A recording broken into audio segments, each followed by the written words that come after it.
আসসালামু আলাইকুম সবাইকে। আশা করি সবাই ভালো আছেন। আপনাদের সাথে একটা কথা আজকে শেয়ার করি। সেটা হচ্ছে গিয়ে মনে করেন এই যে দেখতে পাচ্ছেন আমার পিছনে, এটা আমাদের খোলা। এই খোলায় আমরা বতন নিচ্ছি। বতন নেওয়ার পর মানে কিছু সময় বাকি ছিল, মানে আমরা বতন নেওয়ার পরে আমরা বতন নিচ্ছি প্রায় আরও 20 দিন আগে, অনেক দিন আগে। 20 দিন আগে বতন নিছি, তখন মনে করেন একজন লোক বলছে যে ওনরা আমাদের খোলায় বতন নিব। দেখছেন বতন নিছে, মানে নিজের জিনিস একজনকে দিলে মানুষ কত যত্ন করে, দেখেন আজকে আপনাদের দেখাই। এই যে দেখেন খোলার অবস্থা, দেখছেন খোলাটা ঘাস হোক সমস্যা নেই, ঘাস হলে এরকম পরিষ্কার থাকবে। দেখেন এই সাইডটা কি পরিষ্কার, এই সাইডে কোনো বতন নেওয়া হয় না।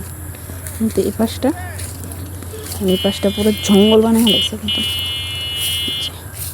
আমার মায়ের সকালবেলা এসে কিছুটা জায়গা পরিষ্কার করছে এই পাশে, কিন্তু দেখেন পুরো ভুসি দিয়ে পুরোটা খোলা নষ্ট করছে একদম। আর ওই পাশটা আমার মায় পরিষ্কার করছে।